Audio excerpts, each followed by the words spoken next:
satu di antara sosok di masa lalu yang perjalanan hidupnya diabadikan oleh Allah Subhanahu wa taala di dalam Al-Qur'an. Di antara nabi yang ceritanya banyak dikisahkan di dalam Al-Qur'an dan yang paling lengkap cerita hidupnya setelah Nabi Muhammad sallallahu alaihi wasallam adalah Nabi Ibrahim. Nabi Ibrahim alaihi salam. Kita tahu siapa bapaknya, dikisahkan juga masa mudanya, diceritakan juga nikahnya, diceritakan juga anaknya, bahkan cucunya. Sementara nabi-nabi yang lain terbatas kisahnya di dalam Al-Quran ataupun di dalam hadis. Misalnya kisah tentang Nabi Adam alaihissalam. Kisahnya terbatas dan kisah yang ada di dalam Al-Quran yang sering diulang-ulang di dalam Al-Quran tentang Nabi Adam itu kisah ketika Nabi Adam di surga. Adapun apa yang terjadi setelah turun dari surga, setelah turun ke dunia, tidak banyak diceritakan di dalam Al-Quran ataupun di dalam hadis. Kisah tentang Nabi Musa misalnya diceritakan di dalam Al-Quran. Ketika Nabi Musa lahir, ketika dihanyutkan ke sungai, ketika diambil jadi anak angkat oleh Fir'aun, keluarga Fir'aun, ketika dewasa, ketika Musa muda, kemudian gak sengaja membunuh orang, kemudian kabur ke kota Madian, kemudian ketemu dengan calon istrinya, kemudian ketemu dengan calon mertuanya, kemudian balik lagi ke Mesir, dikisahkan. Tapi setelah Nabi Musa kemudian berkeluarga, kita nggak tahu siapa anaknya Nabi Musa, bagaimana Nabi Musa memperlakukan anak-anaknya, dan kita juga nggak tahu setelah Nabi Musa nyebrang Laut Merah, apa yang terjadi setelahnya dengan Nabi Musa. Setelah Nabi Musa ngajak Bani Israel, ayo kita masuk ke Baitul Maqdis, setelah itu hilang dari peredaran. Bukan Nabi Musa tidak ada ceritanya, tapi Allah tidak mengabadikan kisahnya di dalam Al-Quran, dan Rasulullah juga tidak menceritakan di dalam hadis. Kisah tentang Nabi Sulaiman misalkan, ada kisahnya di dalam Al-Quran, tapi kisahnya hanya terbatas kepada kerajaannya. Siapa anaknya Nabi Sulaiman kita nggak tahu. Bagaimana Nabi Sulaiman mengawali kerajaannya juga nggak tahu. Jadi yang diangkat oleh Allah tentang Nabi Sulaiman hanya di satu sisi itu saja, Nabi Sulaiman sebagai seorang penguasa. Tapi kisah tentang Nabi Ibrahim alaihissalam satu di antara kisah yang paling lengkap. Ini kalau kita coba membandingkan kisah Nabi Ibrahim dengan kisah nabi-nabi yang lain. Misal kisah Nabi Nuh. Di Al-Quran diceritakan Nabi Nuh punya istri, Nabi Nuh punya anak. Nabi Nuh dakwah selama 950 tahun. Setelah 950 tahun terjadi banjir, dan setelah banjir hilang ceritanya dalam Al-Quran. Apa yang dilakukan oleh Nabi Nuh setelah banjir tidak diceritakan. Nabi Lut dakwah ke kaumnya sezaman dengan Nabi Ibrahim alaihissalam. Dakwah ke kaumnya, kemudian setelah kaumnya dihancurkan, dibinasakan, hilang cerita Nabi Lut. Bukan hilang, tidak diabadikan lagi, tidak diceritakan lagi oleh Allah di dalam Al-Quran. Nabi Hud, Nabi Saleh, sama. Setelah kaumnya hancur, setelah kaumnya binasa, Allah nggak cerita lagi bagaimana perjalanan dakwah Nabi Hud dan Nabi Saleh, Nabi Lut dan Nabi Nuh di dalam Al-Quran. Beda dengan kisah Nabi Ibrahim alaihissalam. Kalau kisah Nabi Ibrahim alaihissalam itu nggak diceritakan bagaimana nasib kaumnya yang mendurhakai Nabi Ibrahim, tapi yang diceritakan perjalanan Nabi Ibrahim setelah kaumnya mendurhakai beliau. Jadi lengkap episodenya dari kecil, kemudian dari dewasa, kemudian jadi bapak, kemudian jadi kakek, dan seterusnya. Itu sebabnya, atau itu hikmahnya kenapa Allah Subhanahu wa taala di dalam surat At-Taghabun, Dalam surat At-Taghabun Allah Subhanahu wa taala mengatakan a'udzubillahi minasyaitonir rajim bismillahirrahmanirrahim qad kanat lakum uswatun hasanatun fi Ibrahim walladzina amanu ma'ah. Taghabun atau surat Al-Mumtahanah? Kalau tidak surat At-Taghabun, surat Al-Mumtahanah. Qad kanat lakum uswatun hasanah. Al-Mumtahanah, maaf. Surat ke-60 ayat ke-4. Surat ke-60 ayat ke-4. A'udzubillahi minasyaitonir rajim. Bismillahirrahmanirrahim.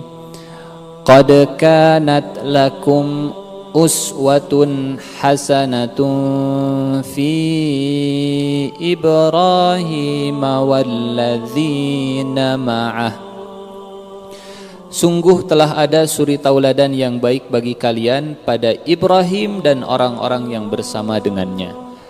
Hanya 2 kali di dalam Al-Quran uswatun hasanah disebutkan. 1 untuk Rasulullah di surat Al-Ahzab surat ke-33 ayat 21. Laqad kana lakum fi Rasulillahi uswatun hasanah. Dan yang kedua untuk Nabi Ibrahim, qad kanat lakum uswatun hasanah fi Ibrahim. Kenapa Nabi Ibrahim mendapat gelar dari Allah Subhanahu wa taala sebagai uswatun hasanah, teladan yang baik? Karena tadi yang disampaikan di awal, susah jadi teladan yang baik kalau sisi kehidupannya itu tidak kita ketahui. Contoh, misalkan begini, punten. Bisakah kita meneladani Nabi Adam alaihi salam? Oh bisa, bisa. Jangankan Nabi, orang soleh saja bisa kita teladani. Tapi kalau saya tanya, bisa nggak sih Nabi Adam itu kita teladani sebagai anak yang berbakti kepada orang tuanya? Bisa Nabi Adam jadi teladan sebagai anak yang berbakti untuk orang tua? Nggak bisa. Kenapa? Karena Nabi Adam nggak pernah berperan sebagai anak yang berbakti. Walaupun Nabi, tapi ketika sisi ini tidak ada, susah bagi beliau, susah bagi kita untuk meneladani Nabi Adam. Karena Nabi Adam nggak pernah mengalami sisi ini. Bisa tidak kita meneladani Nabi Adam sebagai sosok menantu yang baik? Bisa? Kan punya istri. Walaupun punya istri, Nabi Adam nggak punya mertua. Jadi Nabi Adam tidak bisa diteladani sebagai menantu. Bisakah kita meneladani Nabi Adam sebagai sosok mertua? Nabi Adam bisa jadi teladan sebagai mertua? Bisa, tidak, bisa, tidak bisa, tidak bisa, tidak, bisa, tidak, tidak, bisa. Nah, kalau ada air bisa insya Allah. Hatur nuhun Pak, jazakallah khair. Pertanyaannya begini, siapa menantunya Nabi Adam? Nabi Adam anak yang pertama namanya Qabil. Qabil punya kembaran perempuan. Nabi Adam punya anak yang kedua namanya Habil. Habil punya kembaran perempuan. Qabil nikah dengan kembarannya Habil. Habil nikah dengan kembarannya Qabil. Jadi siapa menantunya Nabi Adam? Nggak ada. Ini mah anaknya semua. Jadi Nabi Adam tidak pernah berperan sebagai sosok mertua. Keteladanan Nabi Adam sebagai mertua itu tidak bisa kita ikuti karena Nabi Adam belum pernah berperan sebagai mertua. Pernahkah Nabi Adam berperan sebagai seorang besan? Berinteraksi dengan besan? Enggak. Walaupun Nabi Adam soleh, namanya juga Nabi, tidak ada yang tidak soleh, Nabi, tapi tetap saja keteladanan yang ada pada Nabi Adam terbatas, sehingga Allah tidak mengatakan qad kanat lakum fi Adam uswatun hasanah. Ada keteladanan, tapi uswatun hasanah yang sempurna di semua sisi itu tidak akan kita dapatkan pada Nabi Adam. Contoh, Nabi Sulaiman bisa jadi teladan? Oh bisa, bisa. Cuma kalau kita tanya, bisa nggak sih meneladani Nabi Sulaiman sebagai sosok orang fakir yang bersabar? orang miskin yang bersabar? Enggak. Kenapa? Karena seumur-umur Nabi Sulaiman enggak pernah miskin. Seumur-umur Nabi Sulaiman itu kaya dan bersyukur, penguasa yang adil. Sisi ini tidak ada pada diri Nabi Sulaiman. Beliau bisa jadi teladan untuk orang kaya agar bersyukur, untuk para penguasa agar bersikap adil. Tapi untuk fakir yang sabar dan rakyat yang tertindas, keteladanan sulit untuk kita temukan pada Nabi Sulaiman. Nabi Isa alaihi salam bisa jadi teladan? Oh bisa. Pada satu sisi. Bisakah kita bikin training keluarga sakinah mawaddah warahmah ala Nabi Isa alaihi salam? Bisa. Karena Nabi Isa sejauh yang kita tahu tidak ada istri, tidak ada anak, tidak ada keluarga kecuali ibu. Tidak punya istri, tidak punya menantu, tidak punya mertua, tidak ada keluarga. Jadi walaupun beliau bisa jadi teladan, tapi keteladanannya terbatas. Yang jadi pertanyaan, lalu siapakah yang bisa diteladani oleh semua orang?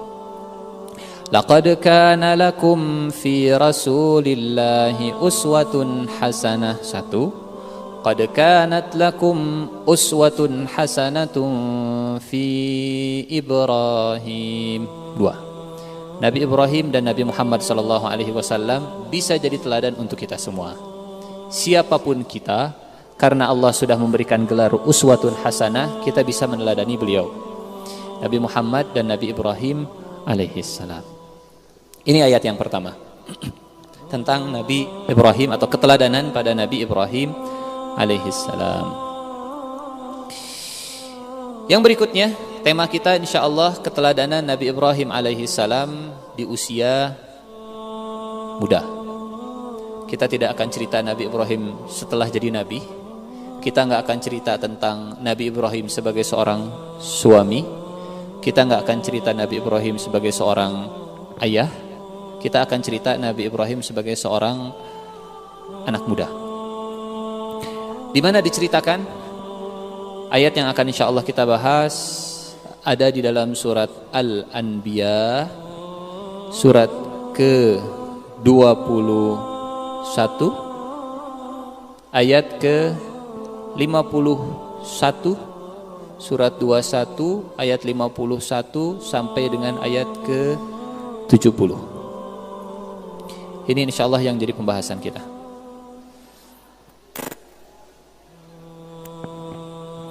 A'udzu billahi minasy syaithanir rajim. Bismillahirrahmanirrahim. Walaqad atayna Ibrahima rusydahu min qablu wa kunna bihi alimin. Dan sungguh kami telah memberikan kepada Ibrahim rusydahu, petunjuk kepadanya, wa kunna bihi alimin, dan kami telah mengetahui dia. Ini yang pertama. Keteladanan pertama dari Nabi Ibrahim, beliau memiliki rusyd di usia yang masih sangat belia. Apa itu rusyd? Ra, shin, dal. Kalau di terjemahan artinya petunjuk. Tapi rusyd dalam bahasa Arab, di dalam Al-Quran, digunakan untuk orang yang sudah punya kemampuan berpikir rasional, orang yang sudah punya kemampuan berpikir logis, orang yang sudah bisa berpikir mana yang maslahat, mana yang mudarat, mana yang manfaat, mana yang tidak bermanfaat. Contoh, biar lebih mudah. Di dalam surat An-Nisa, ini tentang rusyd. Surat An-Nisa, surat keempat, ayat ke-5.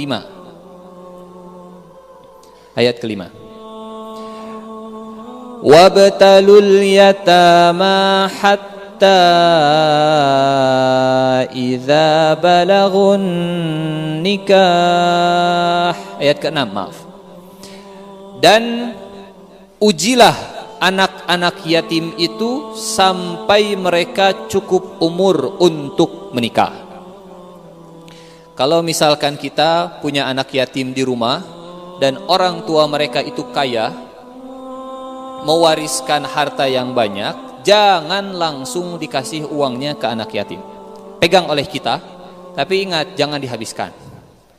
Itu harta milik anak yatim, bukan harta milik kita. Tapi jangan dikasihkan semuanya. Kapan kita berikan uang ini ke mereka? Kalau kita sudah tes, uji mereka di saat mereka sampai di usia mendekati baligh. Wabtalul yatama, dan ujilah anak-anak yatim itu hatta idza balagun nikah, sampai mereka cukup umur untuk menikah. Minimal kapan bisa menikah? Kalau sudah baligh. Kalau sudah mendekati usia baligh, tes, diuji. Misal kalau laki-laki katakanlah 15 tahun balighnya, tes dari usia 13 tahun. Bagaimana cara ngujinya? Kasih uang 10.000, cek 10.000 dia belikan untuk apa? Kalau misalkan 10.000 disobek-sobek kertasnya, jangan dikasih. Kasih 10.000 dia belikan untuk permen, semuanya untuk beli permen, oke, jangan dulu dikasih. Lanjutkan ayatnya. Fa in anastum minhum rushda fadfa'u ilaihim amwalahum.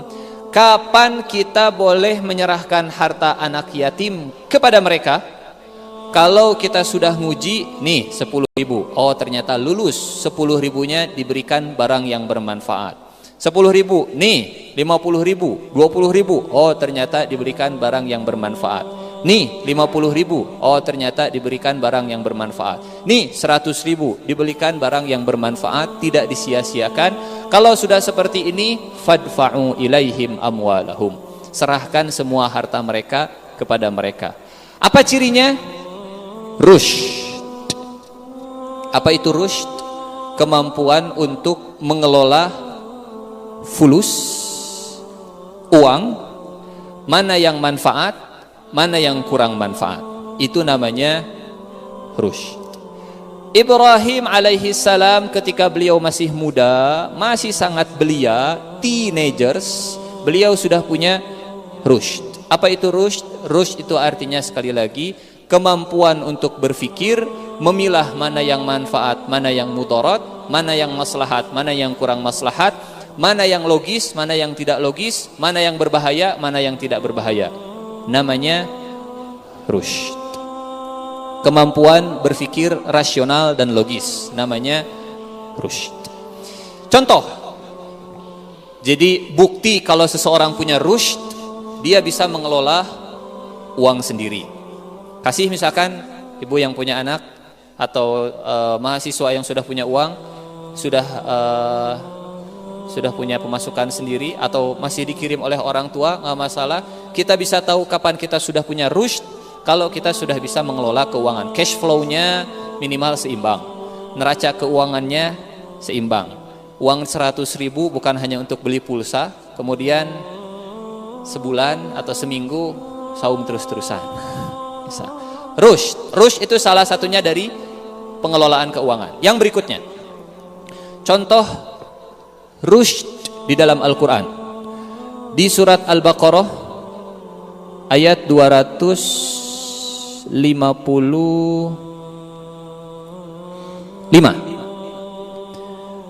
Surat Al-Baqarah ayat 256, maaf. La ikraha fid din. Lanjutkan. Qad tabayyana ar-rusydu minal ghayy.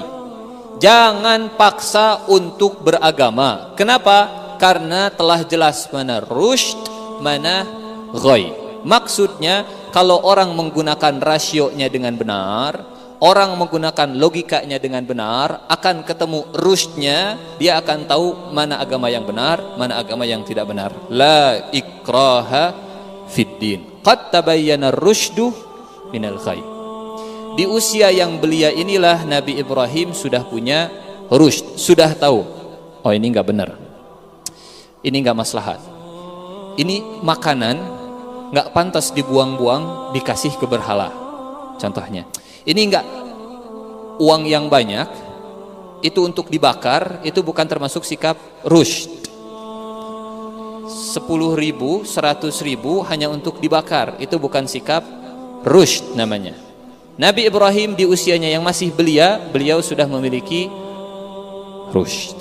Satu, keteladanan Nabi Ibrahim yang pertama memiliki rushd, memiliki rasional yang kuat, logika yang kuat, terbukti dari pilihannya yang mana yang manfaat, terbukti dari cara pengelolaan keuangannya stabil, cash flow-nya stabil lah kalau bahasa sekarangnya. Itu satu. Yang berikutnya, kita kembali ke surat Al-Anbiya. Walaqad atayna Ibrahima rushdahu min qablu wa kunna bihi alimin. Dampak efek akibat dari kuat berpikir logis, rasional, dampaknya itu di ayat ke-52. إذ قال لأبيه وقومه ما هذه التماثيل التي أنتم لها عاكفون. Dampak dari pikiran yang rasional dan logis itu akan berpikir kritis. Rasional logis, rushd, yang kedua kritis. Terlihat dari Nabi Ibrahim yang berani bertanya kepada orang tuanya, berani bertanya kepada lingkungannya apa yang biasa mereka, apa yang sedang mereka kerjakan. Nabi Ibrahim gak tutup mulut, pamali, lamun naros ya pamali. Bertanya, Nabi Ibrahim kritis. Kata Nabi Ibrahim, beliau bertanya kepada sang ayah. Dan siapa ayahnya Nabi Ibrahim? Azar. Apa pekerjaannya Azar? Vendor patung, supplier patung, nyuplai patung kemana-mana. Nabi Ibrahim nanya kepada bapaknya yang punya pekerjaan seperti itu dan ke kaumnya yang patungnya disuplai oleh sang ayah. Kata Nabi Ibrahim di ayat ke-52, ingatlah ketika Ibrahim berkata kepada ayahnya dan kaumnya, patung-patung apakah ini yang kalian semua tekun menyembahnya? Diterjemahkannya menyembah. Bahasa Al-Qur'annya akifun. Akifun itu artinya i'tikaf. Jadi kaumnya orang-orang Ibrahim, kaumnya Ibrahim itu mereka i'tikaf. I'tikafnya di sekitar patung. Kalau kita i'tikaf di dalam masjid, zikir dan seterusnya, kalau mereka i'tikafnya di sekitar patung. Diam di depan patung, diliatin patungnya, minta uang dan seterusnya. Akifun. Kata Nabi Ibrahim datang ke mereka, ini patung apa sih? Kok kalian semua pada di sini? Lagi pada ngapain? Kritis. Dan ini hal yang normal, konsekuensi logis dari punya pikiran yang logis dan rasional. Dampak yang berikutnya adalah berpikir kritis. Kalau sudah berpikir kritis, maka yang ketiga, ini keteladanan Nabi Ibrahim, rushd, rasional logis, kemudian kritis. Yang ketiga di ayat ke-53. Qalu wajadna aba'ana laha abidin. Jawaban mereka, apa jawaban mereka? Ini sudah turun temurun. Jawabannya dengan tradisi, jawabannya bukan jawaban yang bisa memuaskan akal rasional dan pikiran logisnya Nabi Ibrahim alaihissalam. Ini mah kalau kata orang Sunda, ngesti dituna. Ngesti dituna kieu turutan we. Nya naon ieu teh naon, nanaonan ieu teh. Pokona mah ngesti dituna turutan we. Enggak masuk ke otaknya Nabi Ibrahim alaihissalam. Eh, kita, saya, dan kita semua yang sudah jadi orang tua, ada satu kebiasaan yang mesti dihindari. Saat ada pertanyaan, kemudian kita membungkam, menyuruh untuk diam dan jangan bertanya dengan bahasa pamali. Punten, jangan biasakan melakukan itu. Kenapa? Puntennya kita jadi loncat-loncat ayat Al-Quran. Silahkan dibuka surat Ad-Duha. Surat Ad-Duha, surat keberapa Ad-Duha? Surat ke-93. Ayat ke-6, ayat ke-7, ayat ke-8, ayat ke-9, ayat ke-10, ayat ke-11. Alam yajidka yatiman fa'awa. Wahai Muhammad, bukankah dia mendapatimu, Allah mendapatimu sebagai seorang anak yatim? Kemudian dia melindungimu. Wa wajadaka dhallan fahada. Dan bukankah Allah mendapatimu sebagai orang yang bingung, lalu dia memberikan petunjuk? Dhal diterjemahkan bingung. Walaupun secara bahasa dhal itu juga bisa berarti sesat. Ghairil maghdubi alaihim waladdallin. Bukan orang-orang yang engkau murkai dan bukan juga orang-orang yang sesat. Dhal bisa berarti sesat, dhal juga bisa berarti bingung. Wa wajadaka 'ailan fa'aghna. Dan bukankah Allah telah mendapatimu sebagai orang yang kekurangan lalu dia memberikan kecukupan? 3 kondisi Rasulullah sallallahu alaihi wasallam sebelumnya. 1, yatim. 2, bingung. Beliau melihat orang Mekah, ieu teh kudu dikumahakeun, bingung.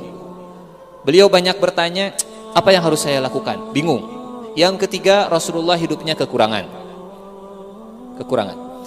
Maka kata Allah, ini ada 3 kondisi dengan 3 solusi. 3 kondisi dan 3 jawaban. Alam yajidka yatiman fa'awa fa'ammal yatima fala taqhar. Wahai Muhammad, bukankah Allah mendapatimu dulu pernah yatim? Maka kepada anak yatim janganlah engkau berlaku kasar. Dulu kamu yatim wahai Muhammad, maka fa'ammal yatima fala taqhar. 3 on 3. Ayat ke-6 itu dijawab oleh ayat ke-9. Ayat ke-11 itu jawaban untuk ayat ke-8. Wa wajadaka 'ailan fa'aghna. Dan dia mendapatimu sebagai orang yang kekurangan lalu memberikan kecukupan. Wa amma bi ni'mati rabbika fahaddits. Maka terhadap nikmat Tuhanmu hendaklah engkau banyak bersyukur, banyak bercerita. Yang kedua itu dijawab oleh yang kedua. Ayat ke-10 itu jawaban untuk ayat yang ke-7. Jadi ini surat Ad-Duha 3. Alam yajidka yatiman fa'awa fa'ammal yatima fala taqhar wa wajadaka 'ailan fa'aghna wa amma bi ni'mati rabbika fahaddits. Ini yang ingin kita garis bawahi yang kedua. Wa wajadaka dhallan fahada. Dulu engkau bingung wahai Muhammad dan Tuhanmu memberikan engkau petunjuk. Apa jawaban dari Allah? Wa ammas sa'il fala tanhar. Wa ammas sa'ila fala tanhar. Punten pisan. Di banyak terjemahan Al-Quran diartikannya, dan orang yang meminta-minta janganlah engkau hardik. Mungkin sama.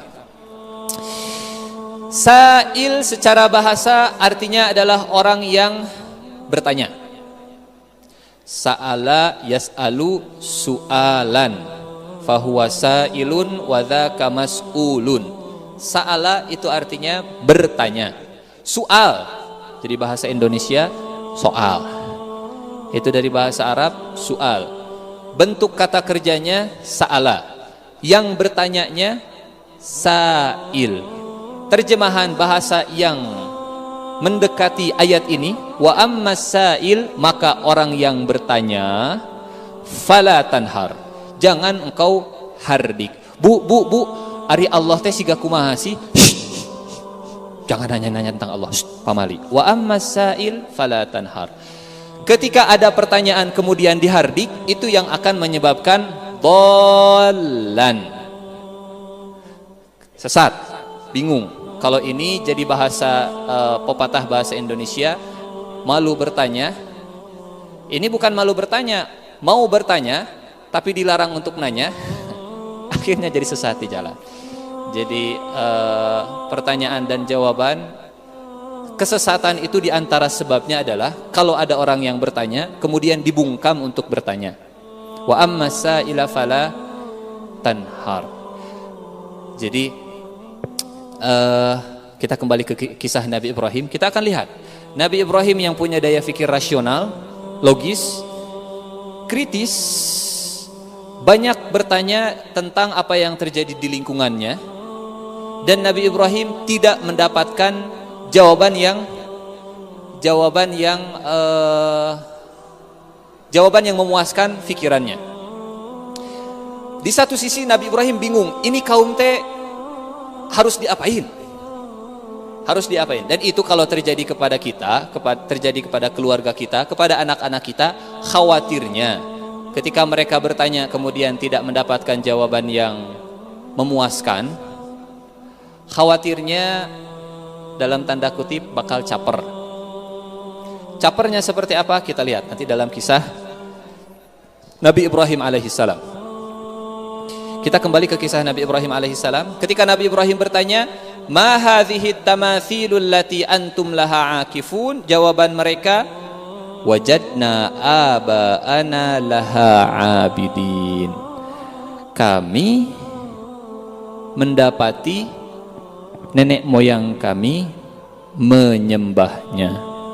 Mesti dituna ya Ibrahim, jangan banyak tanya. Ikuti saja. Karena sudah rasional, kritis. Orang kalau kritis itu nggak akan mau disuruh ikut-ikutan kalau tidak punya kenapa saya harus ikut. Dia tidak akan mau ikut kalau dia belum dapat jawaban yang memuaskan. Sehingga kata Nabi Ibrahim di ayat ke-54, qala laqad kuntum antum wa aba'ukum fi dhalalim mubin. Kalau memang kalian seperti ini, kalian hanya sekedar ikut-ikutan tradisi dan kalian gak pernah mau bertanya kenapa tradisi ini ada, kenapa kita selalu seperti ini. Kalau begitu, kalian dan nenek moyang kalian itu ada dalam kesesatan yang nyata. Teenagers bicara kepada lingkungannya seperti itu. Kalian kalau nggak pakai otak kalian untuk bertanya kenapa tradisi ini terjadi dan tidak punya jawaban yang memuaskan, kalian berada dalam kesesatan yang nyata. Laqad kuntum antum wa aba'ukum fi dhalalim mubin. Oh, kaget kaumnya digituin. Kaget bapaknya Nabi Ibrahim mendapatkan jawaban seperti itu.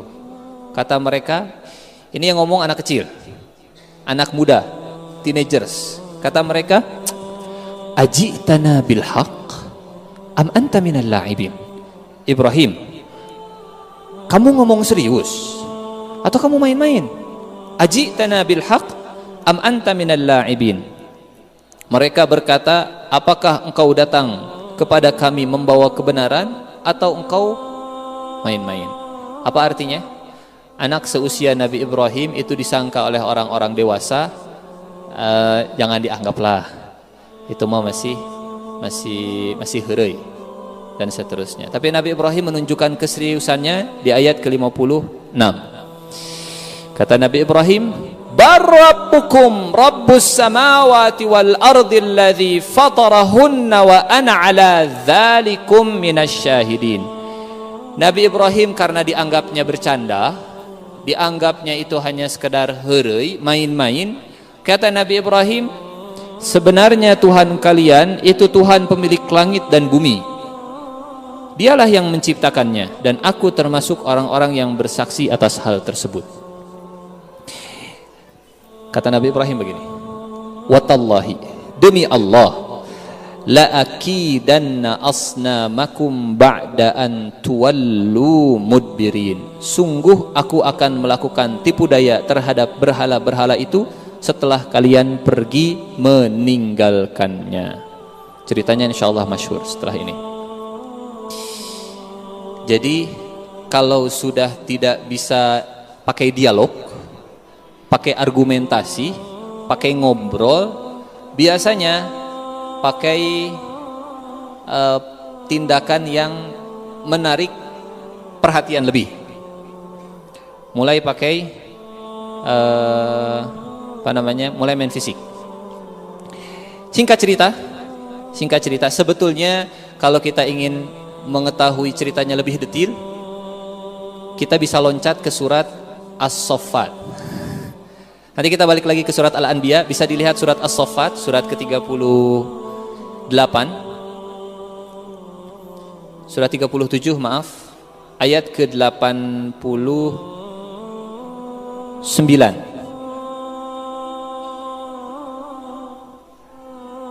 Ayat 90. Fatawallaw anhu mudbirin.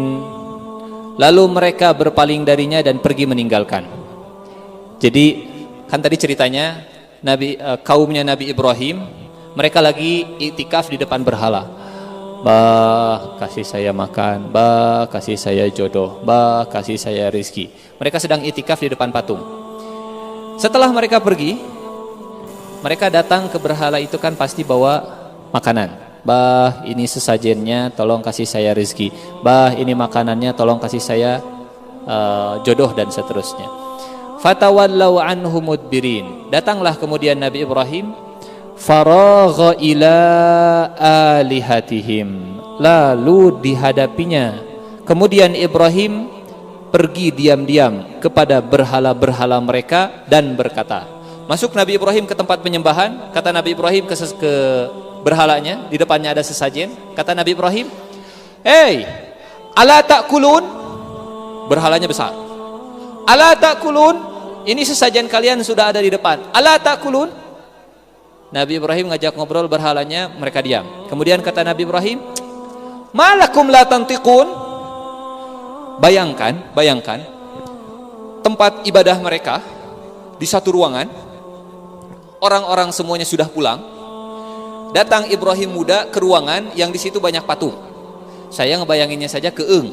Apa keeng itu bahasa Indonesianya? Horor. Tempat yang banyak patungnya. Nabi Ibrahim yang muda sendirian ke sana, kemudian ngobrol dengan patung. Malakum ala takulun? Enggak makan?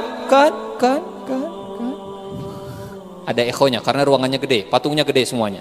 Kenapa kalian enggak makan? Kan. Malakum la tantiqun? Tikun. Kenapa kalian tidak bicara? Karena tidak ada jawaban. Kemudian Nabi Ibrahim faragha alaihim darban bil yamin. Kalian enggak mau makan? Kalian enggak bisa bicara? Tenggel. Dipukul oleh Nabi Ibrahim. Satu riwayat Nabi Ibrahim bawa kampak kemudian menghancurkan kampaknya. Jadi setelah ngobrol, setelah diajak makan enggak mau, kemudian dipukul pakai tangan kanan. Ini sedikit loncat ke surat As-Saffat. Kita balik lagi ke surat Al-Anbiya. Di surat Al-Anbiya ayat ke-58 Allah menjelaskan faja'alahum judzadan illa kabiran lahum la'allahum ilaihi yarji'un. Maka Ibrahim menghancurkan berhala tersebut berkeping-keping kecuali yang paling besar agar mereka kembali untuk bertanya kepada Ibrahim. Singkat cerita, datang waktu ibadah mereka, masuk ke kuilnya, masuk ke tempat ibadahnya. Ketika pas masuk mereka kaget. Man fa'ala hadza bi alihatina innahu laminadh zalimin. Siapa yang berani-berani berbuat seperti ini kepada Tuhan kita? Dia termasuk orang yang zalim, dia termasuk orang yang jahat. Oh, ribut, satu negeri, satu wilayah semuanya rame. Siapa yang berani menghancurkan kita? Isunya menyebar. Punten, ini ciri meneladani Ibrahim muda yang Berapa sekarang? Keempat. Kelima, keempat. Satu rasional, dua kritis, yang ketiga tidak ikut-ikutan tradisi, tidak hanya sekedar ikut tradisi kalau belum dapat jawaban yang memuaskan. Yang keempat, Nabi Ibrahim bukan tipe anak muda yang lempar batu sembunyi tangan, hancurin, kabur kabur ke luar negeri. Enggak, Nabi Ibrahim pulang di rumah. Tadi kata Allah supaya mereka kembali bertanya, supaya Nabi Ibrahim itu kembali disidang, kembali diajak ngobrol.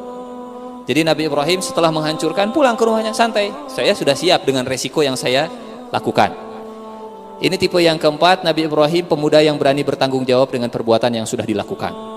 Berani mengambil resiko, rasional, kritis, nggak sekedar ikut-ikutan tradisi. Yang keempat, berani menanggung resiko.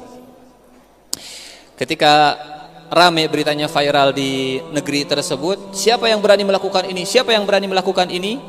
Akhirnya di antara mereka ada yang bilang, sami'na fatan, kami dengar ada pemuda, yadhkuruhum yuqalu lahu Ibrahim, ada pemuda yang pernah bilang mau menghancurkan berhala, namanya si Ibrahim. Ibrahim yang mana?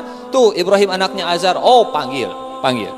Kata mereka, fa'tu bihi ala a'yunin nasi la'allahum yashhadun. Sekarang ciri yang kelima, keteladanan Ibrahim muda yang kelima, punya kepercayaan diri untuk tampil di depan publik. Datangkan Ibrahim di depan semua mata supaya semuanya bisa melihat. Kalau Nabi Ibrahim tidak punya percaya diri yang tinggi, mungkin tampil di depan publik dilihatin sama orang lain, murungkut, bahasa Sundanya. Bahasa Indonesianya apa murungkut itu? Memurungkut. Itulah pokoknya. Jadi malu, demam panggung. Keteladanan Ibrahim muda yang kelima, berani tampil di depan mata banyak orang. Fa'tu bihi ala a'yunin nasi la'allahum yashhadun. Ditangkap Nabi Ibrahim, orang-orang sudah ngumpul, datang Nabi Ibrahim dalam kondisi terikat, pede Nabi Ibrahim. Ningalikeun. Ningalikeun. Kurang lebih seperti itulah. Nabi Ibrahim tidak murungkut seperti ini, tidak kemudian seperti itulah, tidak rendah diri, tapi Nabi Ibrahim pede. Ya, saya yang melakukan. Dalam hati Nabi Ibrahim santai saja, menatap semua mata orang yang ada di depannya. Itu yang kelima. Yang keenam, ini dampak dari pede. Kata mereka, terjadi dialog di depan publik, bukan sekedar dialog. Kalau dialog santailah, ini mah dihakimi masa. Dihakimi masa. Mereka bertanya, orang-orang ini, kata mereka, a anta fa'alta hadza bi alihatina ya Ibrahim? Apa engkau yang melakukan ini kepada Tuhan kami, wahai Ibrahim? Semua orang nanya.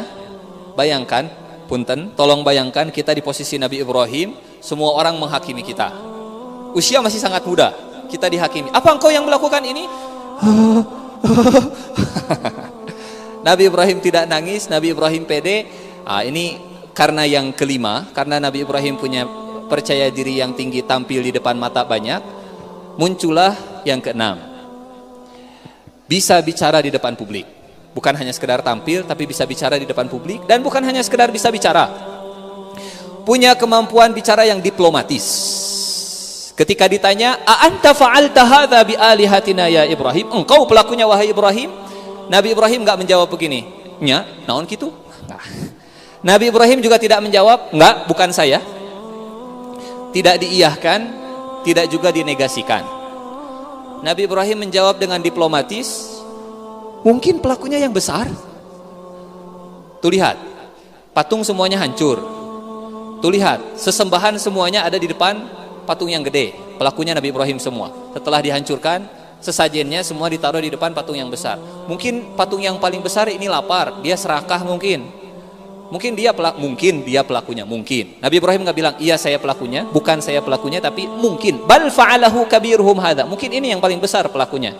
Tuh lihat makanannya. Dan luar biasanya Nabi Ibrahim, cerdasnya Nabi Ibrahim, beliau tidak meninggalkan jejak kalau yang melakukannya adalah beliau. Orang-orang hanya menyangka, kayaknya sih Nabi Ibrahim. Kalau ada jejaknya, oh benar ya, tinggal itu jejaknya Nabi Ibrahim ya. Bau parfumnya juga parfum Ibrahim ini mah. Nah, jadi menghilangkan semua jejak, operasi desepsinya berhasil. Menghilangkan jejak Nabi Ibrahimnya berhasil. Kata Nabi Ibrahim, bal fa'alahu kabirhum hadza fas'aluhum. Ya, tanya saja dia. In kanu yantiqun. Kalau memang dia bisa bicara. Apa yang terjadi? Fas'aluhum in kanu yantiqun.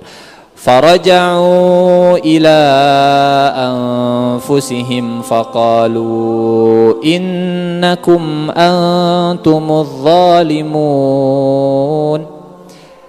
Tolong dilihat ayat ke-64 dengan ayat bandingkan ayat ke-64 dengan ayat ke-59. Di ayat ke-59 kata mereka, orang yang berani menghancurkan Tuhan kita adalah orang zalim. Man fa'ala hadza bi alihatina innahu laminadz zalimin. Yang menghancurkan sesembahan kita adalah orang zalim. Tapi ketika Nabi Ibrahim bilang, mungkin pelakunya adalah yang besar. Kata mereka, innakum antumuz zalimun. Kalau begitu kalian semua yang zalim. Kalian itu satu tafsirnya ke patung yang besar, innakum antumuz zalimun.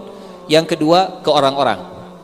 Kalau yang pertama yang zalim itu Nabi Ibrahim dibilangnya, tapi setelah Nabi Ibrahim bilang mungkin yang besar. Kata mereka, innakum antumuz zalimun. Kalau begitu kalian yang zalim, bukan Ibrahim. Jadi luar biasa kemampuan komunikasi Nabi Ibrahim, bisa mengubah opini publik lah kalau bahasa sekarang. Kata mereka, apa yang terjadi? Ketika mereka disebut zalim, mereka enggak nerima. Sehingga mereka menundukkan kepala, thumma nukisu ala ru'usihim. Kemudian mereka bilang begini, laqad alimta ma haula'i yantiqun. Ibrahim, kamu kan tahu kalau mereka itu enggak bisa ngomong. Kenapa kita harus disuruh ngajak ngobrol dengan patung yang enggak bisa ngomong? Di ayat ke-65 kata Nabi Ibrahim, afata'buduna min dunillahi ma la yanfa'ukum wa la yadurrukum. Kalau kalian tahu ini patung enggak bisa bicara, kenapa kalian menyembah yang tidak bisa memberi manfaat kepada kalian dan juga tidak bisa memberi madarat? Perhatikan bagaimana rushd berdampak kepada manfaat dan madarat. Pertimbangan manfaat dan madaratnya muncul itu gara-gara rushd, berawal dari rushd. Kata Nabi Ibrahim, kenapa kalian menyembah yang tidak bisa memberi manfaat dan tidak bisa memberi madarat? Kata Nabi Ibrahim, uffil lakum. Uff itu begini. Kenapa kalian menyembah yang tidak bisa memberi manfaat dan memberi madarat? Walima ta'buduna min dunillah. Kenapa kalian menyembah selain Allah? Afala ta'qilun? Atuh marikir maneh teh? Afala ta'qilun? Apakah kalian tidak berfikir? Atuh marikir maneh teh? Bayangkan orang-orang yang jumlahnya banyak dihadapi oleh Nabi Ibrahim dengan logika yang begitu kuat, kalah argumentasinya. Orang kalau sudah kalah otak, main otot. Orang kalau sudah kalah argumentasi, main fisik. Mereka kalah argumentasinya di depan Nabi Ibrahim sehingga kata mereka, harriqu, bakar Ibrahim, bakar. Bukan hanya sekedar ihriqu, tapi harriqu, bakar Ibrahim. Wansuru alihatakum in kuntum fa'ilin. Tolong Tuhan kalian jika kalian memang ingin melakukannya. Diikatlah tangan Nabi Ibrahim. Apa Nabi Ibrahim menyesal? Enggak. Sudah siap dengan resiko yang diterima, bertanggung jawab dengan semua perbuatan. Nabi Ibrahim santai saja. Tangannya diikat, bajunya dilepas, badannya diikat, kemudian dibikin api yang besar. Enggak kecil, besar apinya. Dan karena apinya besar, Nabi Ibrahim itu harus dilempar dari jarak yang jauh. Karena kalau yang melemparnya juga dari jarak yang dekat, mereka juga kepanasan. Sehingga ini apinya besar, dibikin bangunan yang tinggi. Dari atas bangunan kemudian ada manjanik namanya. Manjanik itu alat pelempar batu. Kalau kita yang pernah nonton film zaman dulu, film kolosal zaman dulu, suka ada alat pelontar batu. Namanya manjanik. Jadi Nabi Ibrahim ditempatkan di dalam manjanik. Nabi Ibrahim sudah dalam kondisi terikat dan Nabi Ibrahim sudah siap dengan resiko yang diterima, dilempar dari atas supaya bisa jauh sampai ke api tadi. Ketika Nabi Ibrahim terikat, datang malaikat Jibril menawarkan bantuan. Kata malaikat Jibril, "Ya Ibrahim, wahai Ibrahim, alaka hajah? Butuh bantuan?" Tolong bayangkan kita di posisi Nabi Ibrahim, tangan sudah terikat, kemudian mau dilempar di depan api, di bawah tanah, kita di atas gedung tinggi, datang yang nolong bantuan. Butuh bantuan? Mohon, tolong lepaskan, tolong turunkan hujan, tolong ini ambrukanlah bangunan, saya takut, dan seterusnya. Tapi kata Nabi Ibrahim, ammalaka falah. Adapun minta bantuan kepada engkau wahai Jibril, terima kasih banyak. Enggak. Ammalaka falah, saya hanya membutuhkan Allah Subhanahu wa taala. Hasbiyallahu wa ni'mal wakil. Ini kalimat yang dibaca oleh Nabi Ibrahim sesaat sebelum dilemparkan ke dalam api. Hasbiyallahu wa ni'mal wakil. Cukuplah bagiku Allah, dan Allah lah sebaik-baik wakil, sebaik-baik pelindung. Ini keteladanan Ibrahim yang ke-7, yang terakhir. Satu, rasional, logis. Yang kedua, kritis. Yang ketiga, tidak sekedar ikut-ikut tradisi. Yang keempat, apa tadi yang keempat? Bertanggung jawab dengan perbuatannya. Yang kelima, berani tampil di depan mata banyak orang. Yang keenam, punya kemampuan komunikasi yang baik, diplomatis. Yang ketujuh, punya kekuatan tawakal, bergantung kepada Allahnya kuat. Bahkan malaikat Jibril yang datang menawarkan bantuan pun ditolak. Padahal kita tahu yang namanya malaikat itu nggak ada ceritanya malaikat punya inisiatif sendiri. Ibrahim, saya kadieu teh can izin ke Allah teh acan. Saya mah turun menawarkan bantuan. Saya belum izin ke Allah. Nggak ada ceritanya malaikat yang turun tanpa izin dari Allah. La ya'sunallaha ma amarahum wa yaf'aluna ma yu'marun. Turunnya malaikat Jibril kepada Nabi Ibrahim atas izin Allah Subhanahu wa taala. Tapi walaupun malaikat Jibril yang turun, kata Nabi Ibrahim, ammalaka fala. Kepada engkau enggak. Hasbiyallah wa ni'mal wakil. Cukup bagiku Allah, Allah lah sebaik-baik pelindung. Allah tidak menurunkan hujan. Allah tidak kemudian bikin gempa supaya orang-orang kabur. Apa yang Allah lakukan? Nabi Ibrahim tidak tahu apa yang akan Allah lakukan. Nabi Ibrahim hanya pasrah. Hasbiyallah wa ni'mal wakil, ni'mal maula wa ni'man nasir. Hasbiyallah wa ni'mal wakil, ni'mal maula wa ni'man nasir. Hasbiyallah wa ni'mal wakil, ni'mal maula wa ni'man nasir. Baca zikir ini saat kita benar-benar tidak memiliki pelindung kecuali Allah Subhanahu wa taala. Kondisi akan berubah, berbalik. Siap diputus si talinya, dan ketika tali diputus,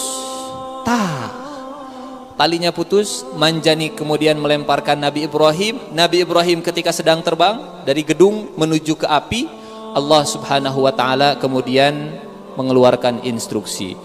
Qulna, kemudian kami berfirman, ya nar, wahai api yang ada di alam semesta, siap, semua api mendengarkan perintah Allah. Siap ya Rabb, sami'na wa ata'na. Kuni barda, jadilah kalian semua dingin. Maka sejak saat itu api dingin. Ini dalam perjalanan Nabi Ibrahim ketika terbang. Ketika Nabi Ibrahim terbang, Allah berfirman, ya nar, kuni barda. Semua api dingin, termasuk yang ada di Bandung saat itu dingin. Kalau Allah tidak melanjutkan kalimatnya, Allah melanjutkan kalimatnya, kuni bardan wa salama. Dinginnya itu bukan dingin yang mematikan. Dinginnya bukan dingin yang membuat kulit sakit. Dinginnya bukan dingin yang membuat kaki gatal-gatal, bibir pecah-pecah, kaki pecah-pecah. Dinginnya dingin yang salaman, dingin yang menyelamatkan. Maka pada saat itu semua api yang ada di dunia dingin, dan dinginnya menyelamatkan. Kalau Allah tidak melanjutkan kalimat yang berikutnya, ya nar, kuni bardan wa salaman ala Ibrahim. Jadilah dingin yang menyelamatkan hanya apinya Ibrahim. Hanya apinya Ibrahim. Maka ketika Nabi Ibrahim dalam perjalanan, api yang akan mengenai Nabi Ibrahim berubah menjadi dingin dan menyelamatkan. Bagi orang-orang yang sedang nonton, mereka merasa gerah, mereka merasa panas karena dingin menyelamatkannya hanya ala Ibrahim. Saya tidak bisa membayangkan kalau Allah mengatakan ya narukuni bardan wasalaman, selesai. Mungkin hari ini kita nggak akan bisa masak air, cekes atau panas-panas cai teh. Bikin api unggun di puncak, akalah bukit tiris. Karena apinya bardan wasalaman, dingin dan menyelamatkan. Dingin, tapi ketika Allah mengatakan bardan wasalaman ala Ibrahim, hanya kepada Ibrahim, maka hanya api yang menyentuh Nabi Ibrahim saja yang jadi dingin. Bahkan tali yang mengikat Nabi Ibrahim pun itu terbakar. Badan Nabi Ibrahim yang diikat, yang sedang diikat, tidak terbakar. Dinginnya hanya kepada Nabi Ibrahim alaihissalam, bukan kepada tali yang mengikat, bukan kepada orang-orang yang ada di sekitar api. Sehingga Nabi Ibrahim di dalam santai, weh. Orang-orang lagi nonton, hey. Apa ya? Bardan wasalaman. Tidak terbakar, orang-orang melihat kok Nabi Ibrahim nyantai begitu. Dadah, mau masuk sini. Sini. Bardan wasalaman ala Ibrahim. Kayu bakarnya habis, kemudian api mengecil, apinya padam, Nabi Ibrahim keluar, kotor, ada abu. Orang-orang melihat, oh, kata Allah, wa aradu bihi kaida faja'alnahumul akhsarin. Dan mereka hendak berbuat jahat terhadap Ibrahim, maka kami jadikan mereka orang-orang yang paling rugi. Rugi dunia, rugi juga di akhirat. Rugi dunia, kalau rugi akhirat jelas. Mereka sudah berani membakar orang soleh, orang yang bertauhid. Rugi di dunia, mereka sudah capek-capek mengeluarkan biaya untuk bikin bangunan. Mereka sudah mengeluarkan tenaga untuk bikin manjanik. Mereka sudah capek-capek mengumpulkan kayu bakar. Kemudian mereka sudah capek-capek menyalakan kayu bakar yang lama, sampai akhirnya banyak kerugian materi, tapi targetnya tidak tercapai. Rugi di dunia dan rugi juga di akhirat. Ini mungkin kisah keteladanan Nabi Ibrahim di usia muda. Ada berapa poin tadi? 7 ya. 7 poin keteladanan yang mudah-mudahan bisa kita aplikasikan atau bisa kita ajarkan ke orang lain, kepada diri kita dan ke orang lain. 1, rasional, logis, dibuktikan dengan pilihan manfaat, maslahat dan keuangannya. Yang kedua, kritis, dan kalau ada pertanyaan jangan dibungkam, jawab. Yang ketiga, tidak sekedar ikut-ikutan tradisi. Yang keempat, bertanggung jawab dengan setiap perbuatannya. Yang kelima, percaya diri untuk tampil di depan mata banyak orang. Yang keenam, punya kemampuan komunikasi yang bagus, diplomatis. Dan yang terakhir, yang ketujuh, tawakal kepada Allah Subhanahu wa taala. Kakek Rasulullah sallallahu alaihi wasallam, Nabiullah Ibrahim alaihi salam. Ibrahim alaihi salam. Sosok nabi yang diagungkan oleh 3 pemeluk agama besar, agama langit, Yahudi, Nasrani, dan umat Islam. Semuanya mengagungkan Nabi Ibrahim alaihi salam. Selain Nabi Ibrahim alaihi salam, memang beliau pernah tinggal di 3 kota besar yang menjadi asal munculnya 3 agama besar ini. Beliau pernah tinggal di Babilonia, di Irak, aslinya orang Irak. Kemudian beliau hijrah ke Syam, Palestina, tempat lahirnya Nabi Isa alaihi salam. Kemudian beliau juga hijrah ke Mesir, tempat lahirnya Nabi Musa alaihi salam. Kemudian beliau juga hijrah ke kota Mekah, tempat lahirnya Nabi Muhammad sallallahu alaihi wasallam.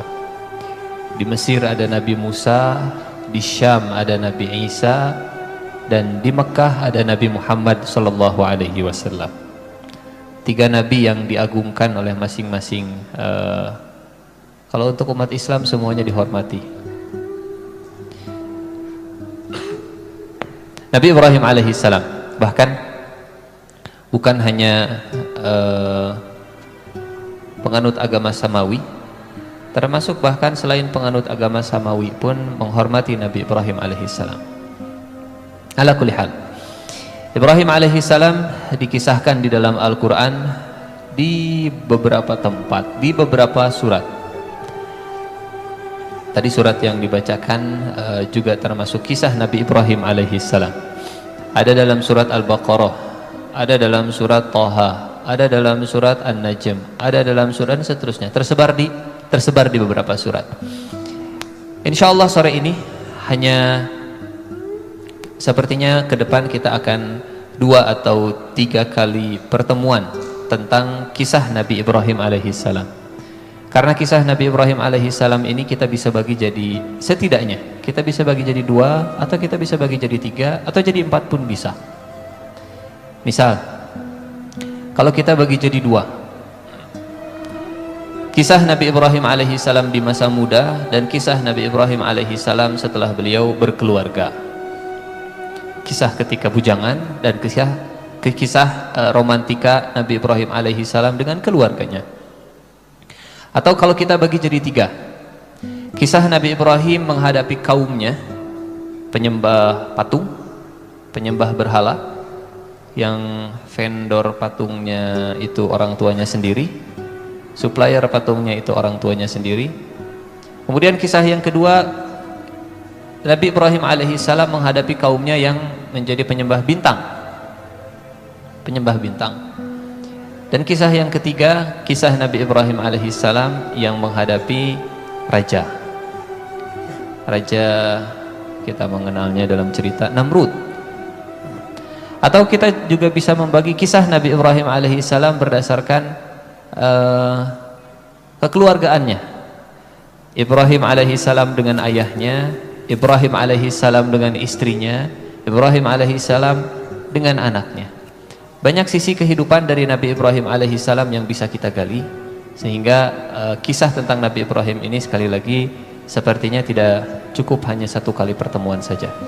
Insya Allah kita akan buat 2 atau 3 kali pertemuan. Untuk pertemuan yang sekarang, kita mulai dari 1 ayat muqaddimah dari kisah Nabi Ibrahim alaihissalam. Ayat yang ada dalam surat At-Taubah, surat ke-9 ayat ke-23 atau 24. Ayat ke-24. A'udzu billahi minasyaitonir rajim.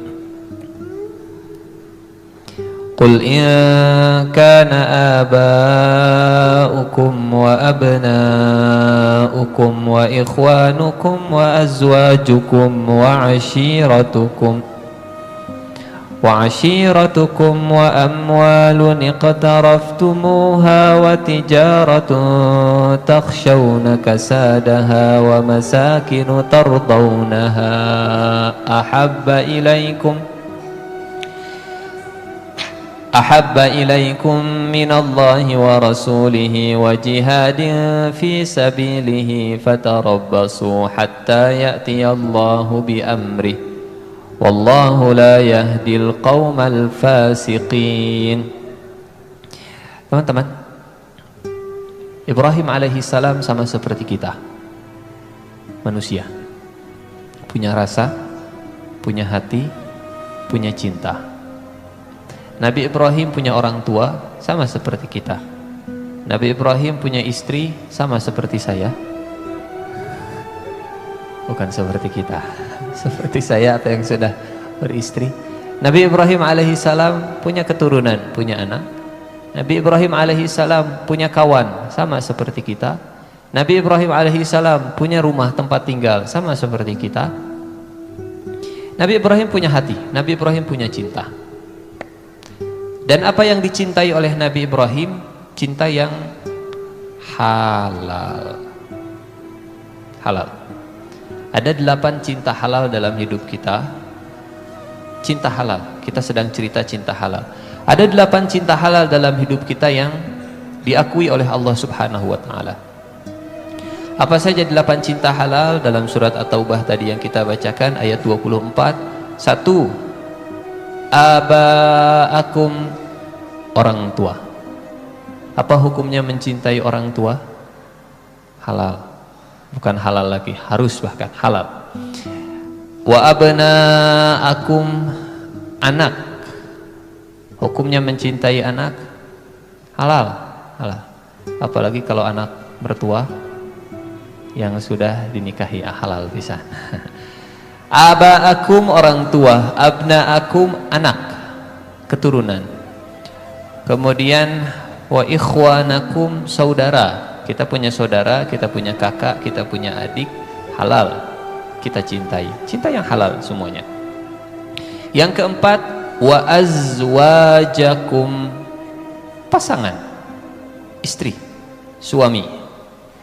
Yang kelima, wa ashiratukum, kerabat, kawan, teman kuliah, teman kerja, teman bisnis, mitra, halal. Wa amwal iqtaraftumuha, harta yang kalian tabung dari jalan yang halal. Wa tijaratun takhshawna kasadaha, mesin uangnya. Kalau tadi uangnya, kalau ini sekarang mesin uangnya, bisnisnya, pekerjaannya halal, aktivitasnya. Yang ke berapa sekarang? Wa tijaratun takhshawna kasadaha wa masakin. Yang ke-8, tempat tinggal, kos-kosan favorit kita, asrama kesukaan kita, atau rumah favorit kita, halal. Halal kita senang di kosan ini, halal kita tinggal dengan orang tua, halal kalau kita suka tinggal dengan bibi kita, dengan saudara, halal, halal. Ada 8 cinta halal yang diakui oleh Allah Subhanahu wa taala. Apa hukumnya kita mencintai yang 8 ini? Dosa atau tidak? Berdosa. Halal. Tapi teman-teman, ini kita nggak cerita cinta yang haram ya, lain cerita. Cinta yang halal bisa menjerumuskan pelakunya ke perbuatan fusuk. Cinta yang halal bisa menjatuhkan seseorang ke dalam status fasik. Apa itu fasik? Fasik itu orang yang keluar dari ketaatan. Fasik. Kenapa? Saya yang saya cintai sesuatu yang halal, kenapa saya divonis fasik? Kalau cinta yang halal salah dalam memprioritaskan, salah prioritas cinta yang halal, jatuhnya jadi fasik. Lanjutkan ayatnya.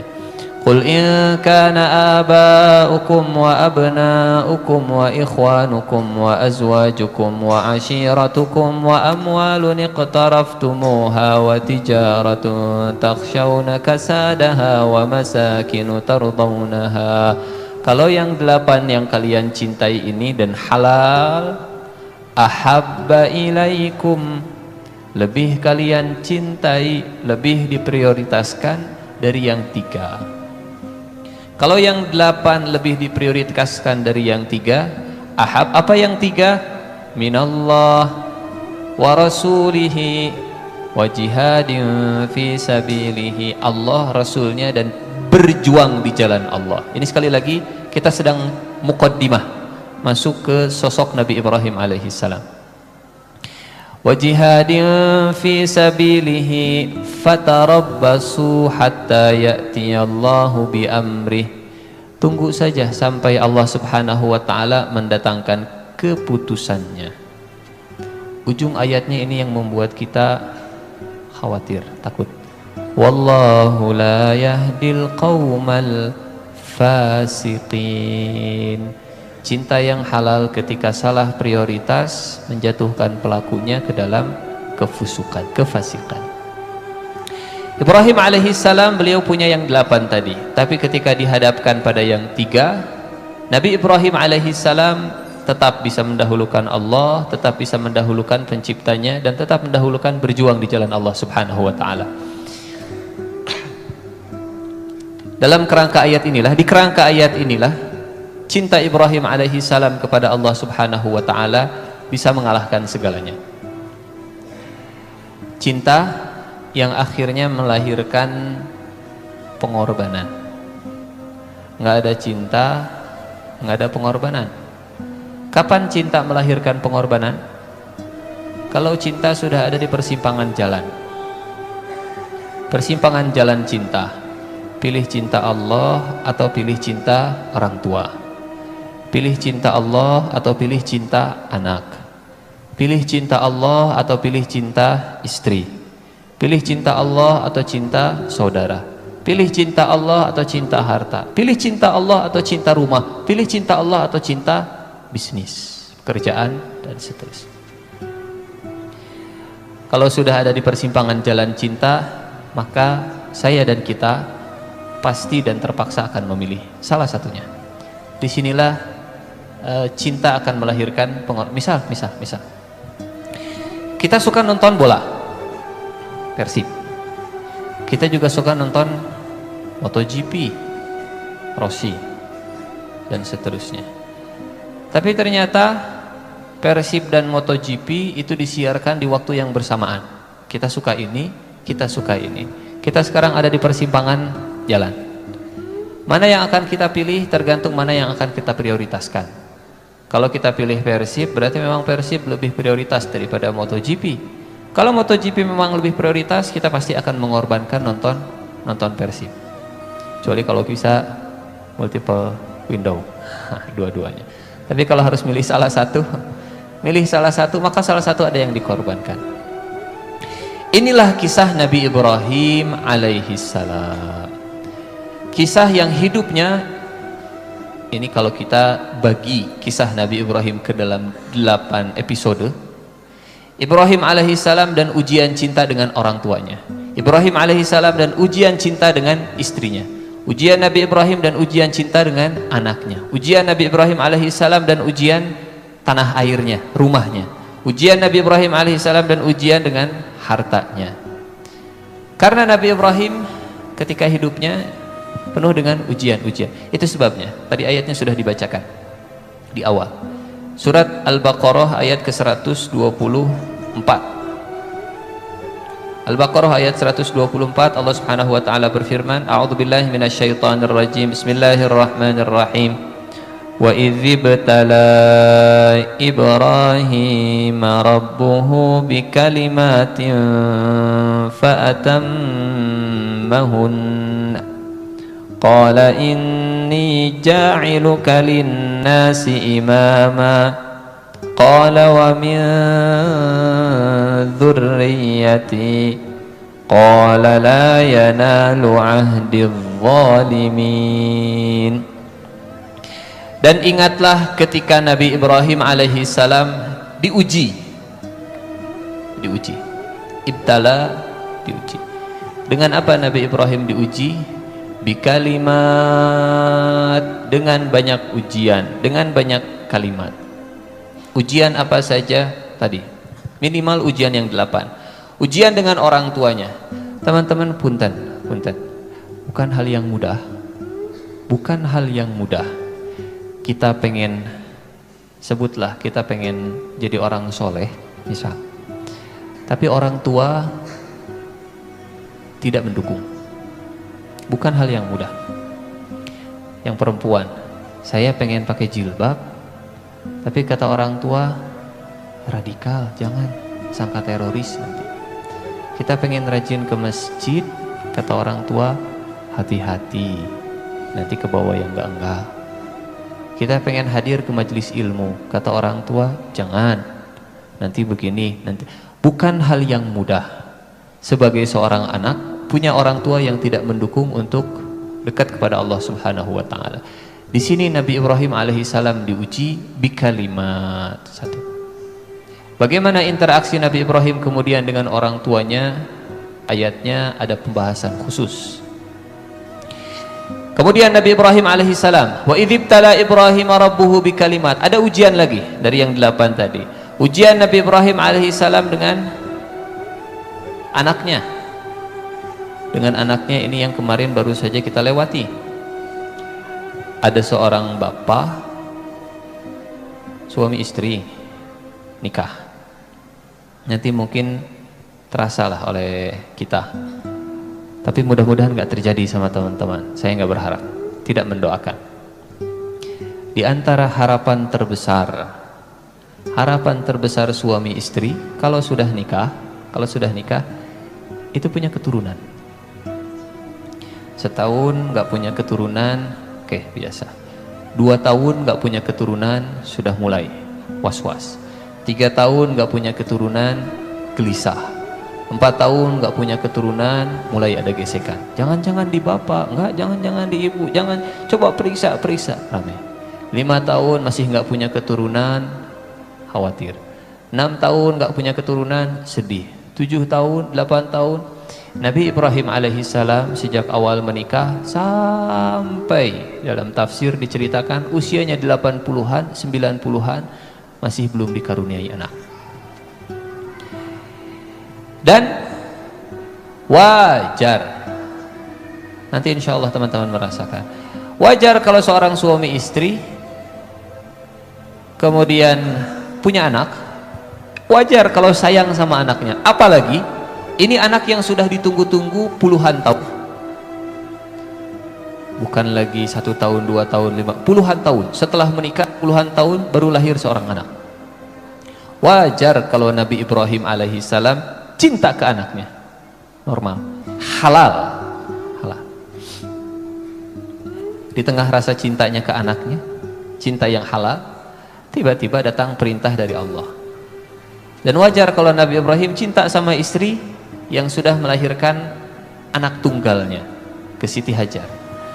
Tapi datang perintah dari Allah, Ibrahim, ya Allah, bawa anak dan istrimu ke lembah kematian, ke Mekah. Saya bisa bilang Mekah saat itu lembah kematian. Bukan kalimat saya, tapi kalimat Al-Quran sendiri yang mengatakan itu lembah kematian. Memang tidak disebut lembah kematian, tapi bisa kita simpulkan itu lembah kematian. Di surat Ibrahim ayat ke-37, surat ke-14 ayat ke-37. Kondisi geografis kota Mekah saat itu digambarkan oleh Allah dalam doanya Nabi Ibrahim. Rabbana inni askantu min dzurriyyati biwadin ghairi dzi zar'in. Ya Allah, saya tempatkan anak istri saya yang baru melahirkan, anak istri saya yang ini satu-satunya anak tunggal, anak milik saya tempatkan di sebuah lembah. Apa artinya lembah? Cekungan. Bukan sembarangan cekungan. Mekah itu lembah yang dikelilingi gunung. Artinya dia terisolasi dari pandangan mata dari luar. Orang nggak akan tahu kalau di balik gunung ini ada cekungan dan di dalam cekungan ada orang. Bahasa lainnya begini, ya Allah, saya tempatkan anak istri saya di tempat yang terisolasi, jauh dari pandangan mata, dan bukan sembarangan lembah. Biwadin ghairi dzi zar'in, lembah yang tidak ada tanaman. Kalau nggak ada tanaman, nggak ada kehidupan. Nggak ada tanaman, nggak ada air. Lumut saja ya Allah nggak mau hidup di sini, nggak bisa hidup di sini. Tumbuhan saja nggak bisa hidup, apalagi manusia. Nggak ada tanaman, nggak ada air, nggak ada kehidupan. Saya tinggalkan anak istri saya di lembah kematian. Lembah kematian. Ya Allah, saya cinta dengan anak istri saya, tapi karena ini perintah dari Engkau, saya lebih cinta kepada Engkau. Tinggalkan anak istrinya. Dan istrinya juga sama. Kata Siti Hajar, Ibrahim, liman taraktana, engkau tinggalkan kami kepada siapa? Nabi Ibrahim nggak bisa menjawab. Nabi Ibrahim nggak tahu kepada siapa ditinggalkan. Nggak ada orang. Karena nggak dapat jawaban. Perempuan kalau belum dapat jawaban nanya terus, butuh kepastian. Ibrahim, liman taraktana, kepada siapa engkau tinggalkan kami? Nggak dapat jawaban. 3 kali bertanya dengan perasaan yang sama, perasaan yang tidak ingin ditinggalkan oleh pasangan. Ibrahim, liman taraktana, Kalau perasaan tidak menemukan jawaban, ganti pertanyaan dengan pertanyaan iman. Insya Allah ketemu jawaban. Perasaan kalau nggak ketemu jawaban, ganti dengan iman. Pertanyaannya sekarang dari iman. Siti Hajar kemudian ganti pertanyaannya, wahai Ibrahim, Allahu amaraka bihadza? Apa Allah yang memerintahkan engkau meninggalkan kami di sini? Apa ini perintah Allah? Apa ini keputusan Allah? Apa ini takdir dari Allah? Kata Nabi Ibrahim, ya, ini keputusan Allah. Ini perintah dari Allah supaya saya berpisah dengan engkau di jalan yang halal. Diperintahkan oleh Allah untuk berpisah, bahkan bukan sembarangan berpisah, meninggalkan anak istrinya, pasangan halalnya diperintahkan oleh Allah untuk ditinggalkan di lembah kematian. Kira-kira bakal hidup atau bakal mati? Kalau kita hidup saat itu, kalau kita sekarang sudah tahu. Bayangkan kalau kita saat itu di posisi Nabi Ibrahim, kalau kita saat itu di posisi Siti Hajar, kira-kira bakal hidup atau bakal mati melihat sumber daya hidup yang tidak mencukupi? Elan vitenya 0, kemungkinan untuk hidupnya 0. Bakal hidup atau bakal mati? Kalau pakai sebab akibat manusia, mati. Tapi apa jawaban Siti Hajar? Kata Siti Hajar, idzan, kalau memang ini perintah Allah wahai Ibrahim, lan yudayyi'ana Allah. Allah pasti tidak akan menyia-nyiakan kami. Ada pasangan halal karena perintah Allah diperintahkan untuk berpisah, kata dia, Allah tidak akan menyia-nyiakan kami. Maka siapapun yang punya pasangan, apalagi yang belum halal, ada perintah dari Allah, pisahkan dulu. Insya Allah Allah tidak akan menyia-nyiakan. Ya Allah, saya ada hubungan yang masih belum halal, ada hubungan, dan Kau memerintahkan saya, memerintahkan kami, wala taqrabuz zina. Teh sebentar, atau nge-WA, assalamualaikum, waalaikumsalam. Ada perintah dari Allah, wala taqrabuz zina, wala, jangan mendekati perbuatan zina. Oh ya sudah, kalau begitu saya mau ditinggalkan di lembah kematian. Iya. Saya meninggalkan kau di lembah kematian. Ya sudah, kalau ini memang perintah Allah, lan yudayyi'ana, Allah pasti tidak akan menyia-nyiakan saya. Assalamualaikum, waalaikumsalam. Siap? Insya Allah siap. Ini yang halal dipisahkan oleh Allah, yang halal diperintahkan oleh Allah untuk berpisah. Tapi karena selama saya ada di jalan Allah, lan yudayyi'ana Allah, Allah pasti tidak akan menyia-nyiakan saya. Pergilah Nabi Ibrahim alaihissalam. Ini saran buat siapapun yang mendengarkan ini, yang ingin berpisah,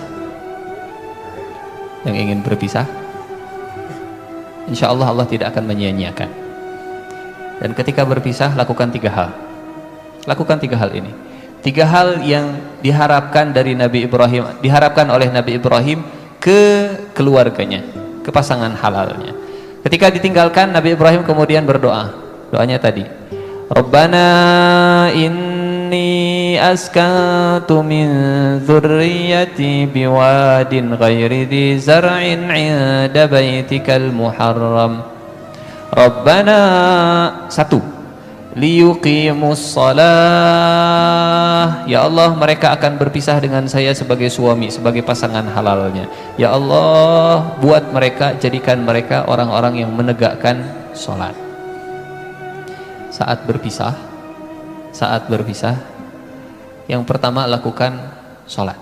Itu sebabnya kenapa Rasulullah SAW dapat perintah sholat fardu 5 waktu itu setelah berpisah dengan Siti Khadijah.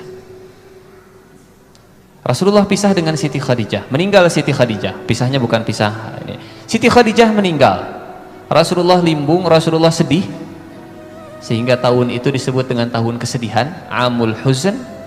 Dan ketika Rasulullah sedih seperti itu, dihibur oleh Allah Subhanahu wa Ta'ala. Dengan apa hiburannya? Isra Mi'raj.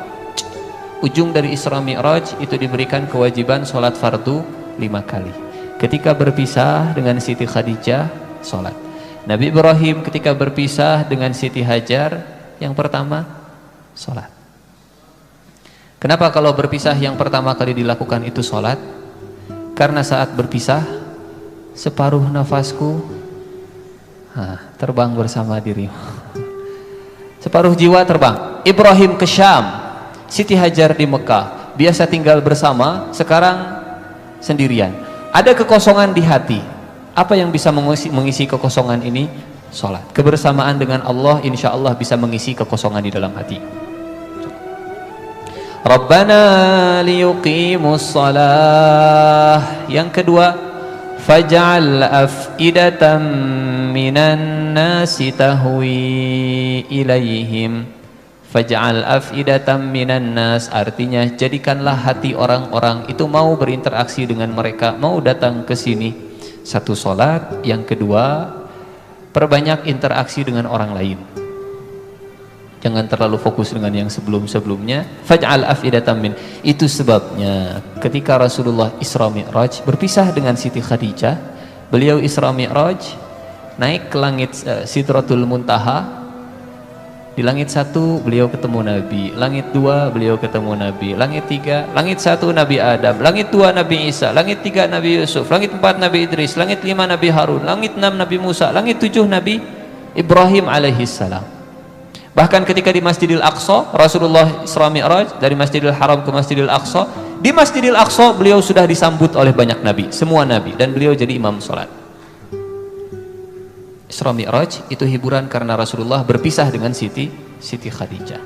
Satu, sholat. Yang kedua, banyak berinteraksi dengan orang. Yang ketiga, ini terkait dengan masalah fisik. Warzuqhum minas thamarati la'allahum yashkurun. Beri mereka rizki berupa buah-buahan ya Allah, supaya mereka menjadi orang-orang yang bersyukur. Jangan lupa makan.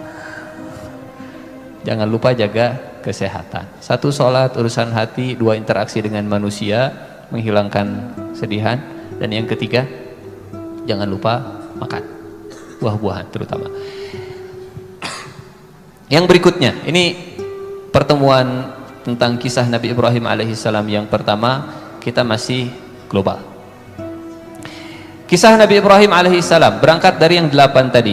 Cinta kepada orang tua, cinta kepada anak, cinta kepada pasangan, cinta kepada pasangan. Dalam surat An-Najm ayat ke-37. Surat An-Najm. A'udzu billahi minasyaitonir rajim. Wa Ibrahim alladzi waffa. Ayat 37, betul. Wa Ibrahim alladzi waffa, dan Ibrahim yang punya sifat wafa. Wafiyun, wafa artinya setia. Wafa, setia. Apa bukti kesetiaan Nabi Ibrahim alaihissalam? Punten, saat Nabi Ibrahim nikah dengan Siti Sarah. Siti Sarah itu punten, mandul. Sejak awal menikah sampai usia Nabi Ibrahim alaihissalam usia 80-an tahun ke atas, Nabi Ibrahim tetap bersama dengan Siti Sarah. Padahal Siti Sarah mandul, terus bersama dengan Siti Sarah. Wa Ibrahim alladzi waffa. Sampai akhirnya Siti Sarah sendiri yang kemudian setelah terjadi peristiwa di Mesir, hijrah dari Babilonia, kemudian ke Syam, kemudian ke Mesir. Di Mesir ini Nabi Ibrahim dan Siti Sarah masuk ke kota Mesir. Kemudian Siti Sarah diculik oleh pasukan penguasa, kemudian dimasukkan ke kamar penguasa. Karena Siti Sarah ini cantik. Siti Sarah cantik. Kata para ulama, kecantikan Siti Sarah itu akhirnya nurun ke ketampanan Nabi Yusuf alaihissalam. Jangan lupa nasabnya. Ibrahim alaihissalam dengan Siti Sarah kemudian punya anak namanya Ishak. Ishak kemudian punya anak namanya Yakub. Yakub kemudian punya anak namanya Yusuf. Kata para ulama, ketampanan Nabi Yusuf itu berasal dari kecantikan Siti Sarah. Kecantikan Siti Sarah. Siti Sarah kemudian dirampas, dibawa ke kamar penguasa. Si penguasa Mesir ini ingin mendekati, tapi ternyata Allah lumpuhkan. Datang lagi dilumpuhkan, datang lagi dilumpuhkan. Akhirnya kata si penguasa, saya nggak mau lagi dekat sama perempuan ini. Ini perempuan aneh, ini maksum, nggak bisa didekati. Bebaskan dia, kasih hadiah-hadiah dengan seorang perempuan, namanya Hajar. Siti Sarah lah yang kemudian meminta Nabi Ibrahim alaihissalam akhirnya untuk menikah dengan Siti Hajar. Aba'akum, dengan ayahnya. Insyaallah ada episode khusus Nabi Ibrahim dengan ayahnya. Wa abna'akum, dengan anaknya. Wa ikhwanakum, dengan saudara-saudaranya. Wa azwajakum, dengan pasangannya. Wa ashiratakum, dengan kerabatnya. Wa amwal, dengan hartanya. Wa tijarah, dengan bisnisnya. Wa tijaratun takhshawna kasadaha, dari hartanya. Saya ingin kita melihat surat Az-Zariyat. Surat Az-Zariyat. Surat Az-Zariyat, surat ke 51. Masih tentang kisah Nabi Ibrahim alaihissalam, ayat ke-24. A'udzubillahi minasyaitonir rajim.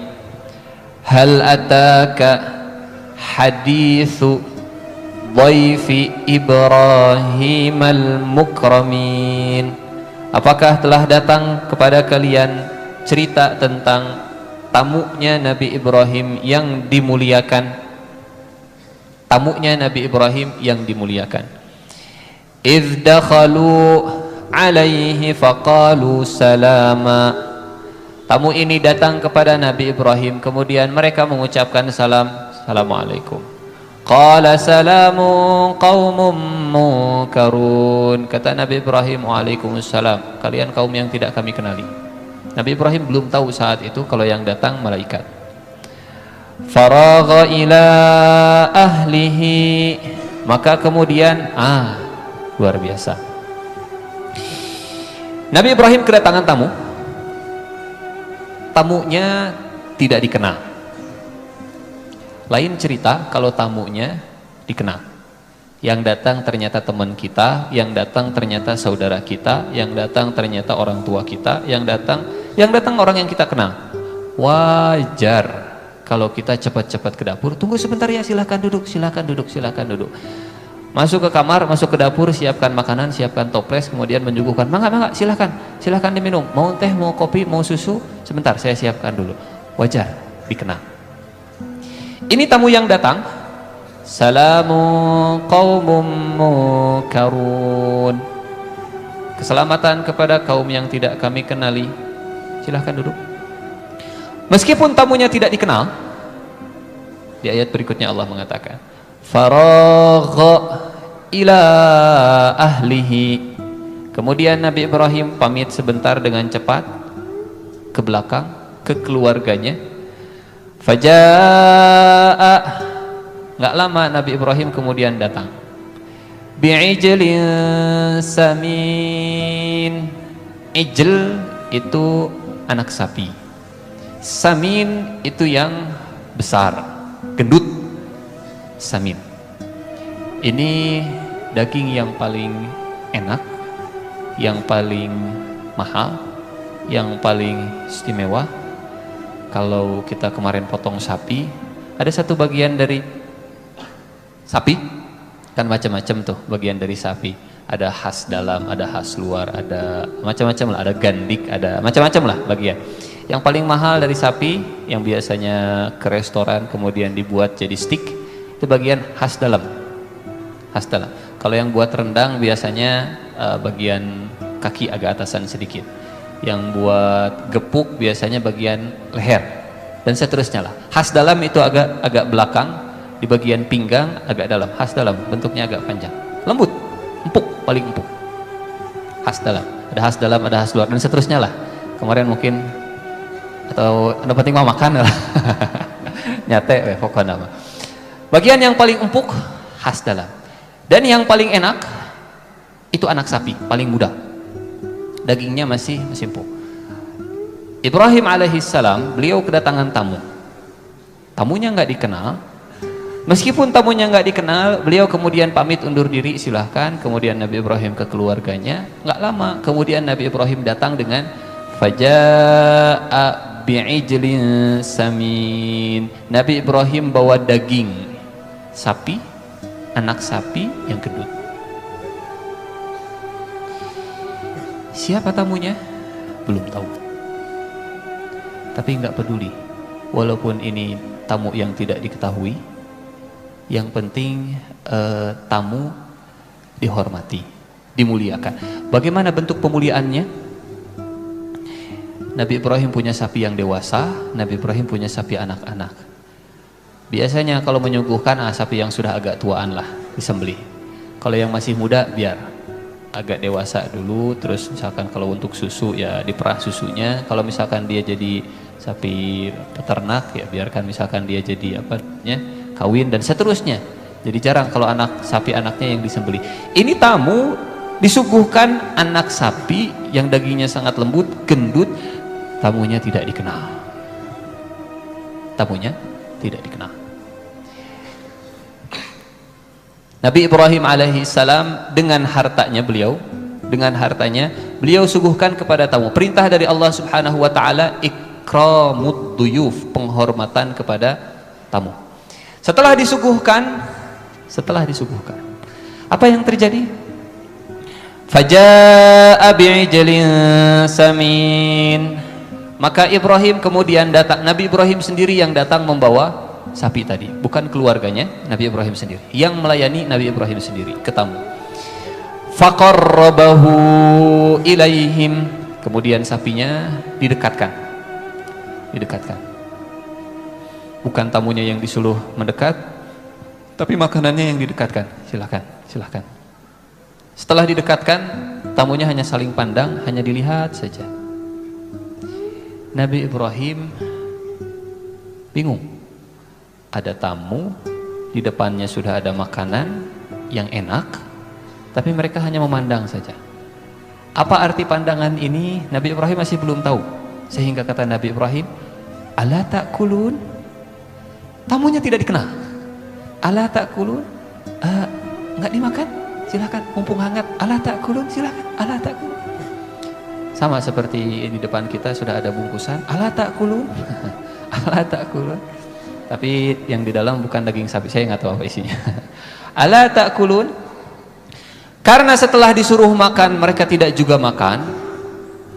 Nabi Ibrahim merasa khawatir, ketakutan. Fa'aujasa minhum khifah.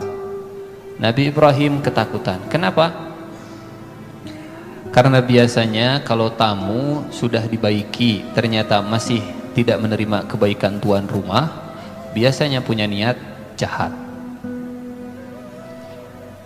Ada tamu dengan niat jahat, kalau dibaiki dia nggak mau terima kebaikan kita, kemungkinan besar berniat jahat. Fa'aujasa fi nafsihi khifah. Maka takutlah Nabi Ibrahim alaihissalam. Tapi Allah tidak menceritakan Nabi Ibrahim merasa rugi. Capek-capeknya sudah motong sapi, sudah korban sapi, sudah motong daging sapi, ternyata Allah nggak ceritakan itu. Nabi Ibrahim tidak merasa rugi setelah menjodorkan, memuliakan tamu. Tapi yang Nabi Ibrahim khawatirkan, fa'aujasa fi nafsi, khawatir dengan keselamatan dan keselamatan keluarga. Apalagi tamunya banyak, minimal 3. Dari mana kita tahu minimal 3? Dari kalimat Dhaifi Ibrahimal mukramin. Dalam bahasa Arab ini kalimat jamak. Jamak dalam bahasa Arab itu 3 ke atas. Kalau satu tamunya, hal ataka haditsu dhaifi Ibrahimal mukram. 1 tamunya. Kalau 2, hal ataka haditsu dhaifi Ibrahimal mukramain. Kalau 3 dan seterusnya, hal ataka haditsu dhaifi Ibrahimal mukramin. Ada 3 tamu yang tidak dikenal masuk ke rumah Nabi Ibrahim, disuguhkan makanan, dan saya yakin nyuguhkannya kalau 3 itu banyak. Itu kalau 3. Kalau 5, kalau 10, kalau 7, sapi sudah disembelih tapi nggak dimakan. Nabi Ibrahim khawatir jangan-jangan perampok dan seterusnya. Akhirnya kata mereka, la takhaf, Jangan takut. Jangan khawatir. Ini peristiwa kejadiannya setelah peristiwa penyembelihan Ibrahim kepada Nabi Ismail alaihissalam. Jadi kita banyak loncatnya. La takhaf, jangan takut wahai Ibrahim. Wa basyaruhu bi ghulamin alim. Jangan takut wahai Ibrahim, kami datang ke sini hanya ingin memberi kabar gembira. Tamu yang tidak dikenal ingin memberi kabar gembira, ya. Apa kabar gembiranya? Istrimu yang mandul itu insya Allah bakal punya anak. Bakal punya anak. Fa aqbalat imra'atuhu fi sarratin fasakkat wajhaha. Istrinya kemudian datang, kata istrinya, ajuzun aqim, saya sudah tua dan saya mandul. Mungkin saya punya anak, ajuzun aqim. Kata tamunya, kadzaliki qala rabbuki innahu huwal hakimul alim. Demikianlah Allah subhanahu wa ta'ala, dan Allah subhanahu wa ta'ala maha bijaksana dan maha mengetahui. Apa hikmahnya?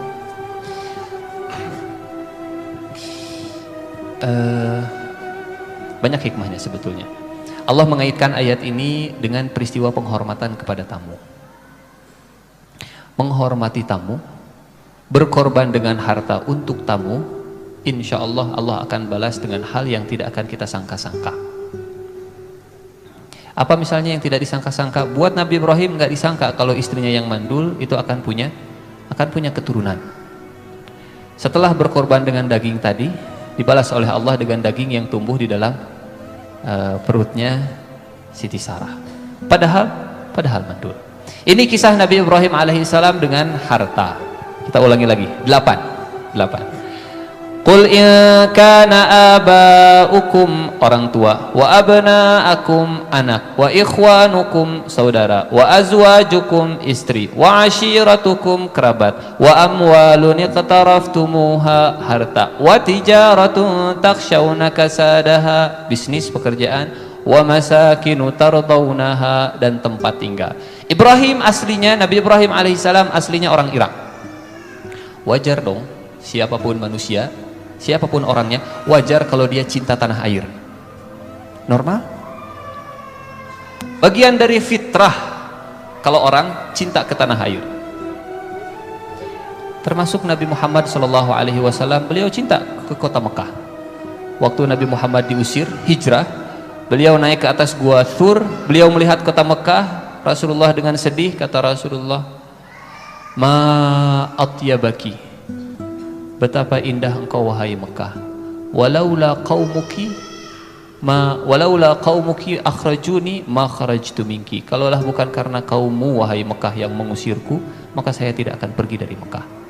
Pergi Rasulullah dari Mekah dalam kondisi sedih, itu tanda kalau Rasulullah SAW cinta ke tempat di mana beliau dilahirkan dan dibesarkan, kota Mekah. Normal. Sekali lagi, di akhir surat atau di surat At-Taubah ayat 24, wa masakinu tardawnaha, dan tempat tinggal, tempat kalian besar yang kalian ridhoi, termasuk tanah air. Cinta tanah air fitrah, normal, halal. Cinta orang tua halal, cinta anak halal, cinta saudara halal, cinta pasangan halal, cinta istri halal, cinta kerabat halal, cinta harta halal, cinta pekerjaan halal, cinta tanah air, tempat tinggal halal. Tapi kalau tanah air yang kita cintai membuat kita lebih cinta daripada kepada Allah Subhanahu wa taala, naudzubillah min dzalik, maka Nabi Ibrahim kesetiaannya kepada tanah air tidak mengalahkan kesetiaannya kepada Allah Subhanahu wa taala. Nabi Muhammad kesetiaannya kepada kota Mekah tidak akan mengalahkan kesetiaannya kepada Allah Subhanahu wa taala. Tetap yang pertama Allah, yang kedua Rasul, yang ketiga berjuang di jalan Allah Subhanahu wa taala. Kalau tidak bentrok, silahkan. Kalau bentrok, dahulukan yang tiga. Kalau tidak bentrok, silahkan. Misalnya apa kalau tidak bentrok? Misal kalau tidak bentrok, apa hukumnya tidur? Apa hukumnya tidur? Halal? Apa hukumnya tidur kalau azan berkumandang? Azan subuh berkumandang, kita sedang tidur. Tidur yang tadinya halal. Saat azan berkumandang, Allahu Akbar, salatu khairum minan naum. Kemudian imam sudah qomat, Allahu Akbar, Allah. Yang tadi halal, itu hukumnya bisa jadi berubah. Itu kalau sudah bentrok. Tapi kalau tidak bentrok dengan kewajiban, tidak bentrok dengan panggilan orang tua, tidak bentrok dengan tanggungan, tidak bentrok dengan apapun, tidur itu silahkan, halal. Nonton bola, misalnya Indonesia lawan mana? Kemarin lawan UAE 2-2. Nanti lawan mana lagi misalnya? Halal, silahkan, halal. Tapi kalau misalkan bentrok antara nonton bola dan sederhana saja, waktu sholat, mana yang didahulukan? Ini cinta tanah air atau cinta Allah? Sederhana. Atau begini, kita sedang asik nonton, kita tinggal di rumah orang tua, ini seru nih, halal misalkan, tontonannya halal, film apa misalnya, apalah terserah. Tiba-tiba orang tua manggil, teh a.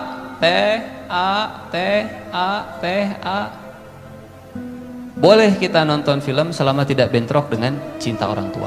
Bahkan mungkin pernah dengar kisah Juraij ahli ibadah. Dia senang dengan sholat sunnah. Orang tuanya manggil, Juraij, pas lagi ibadah, ibu saya atau sholat saya? Ibu saya, sholat saya. Ibunya manggil lagi, Juraij, ibu saya, sholat saya. Ibu saya, sholat saya. Sholat saya. 3 kali. Juraij, ibu saya, sholat saya. Ibu saya, sholat saya. Sholat saya. Ibunya kesel.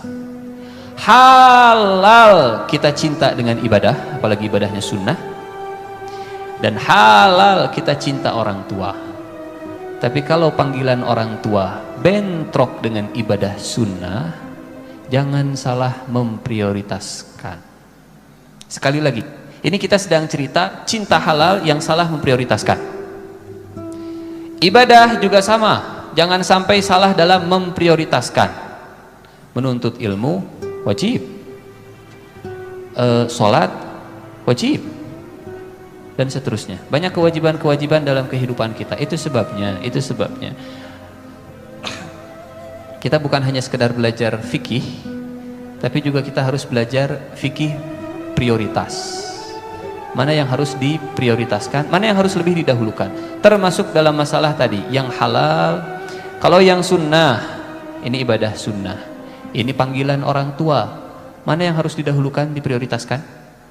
Salah dalam memprioritaskan, jatuhnya nanti ke fasik, jatuhnya nanti celaka, bisa celaka. Seperti kisah Juraij tadi.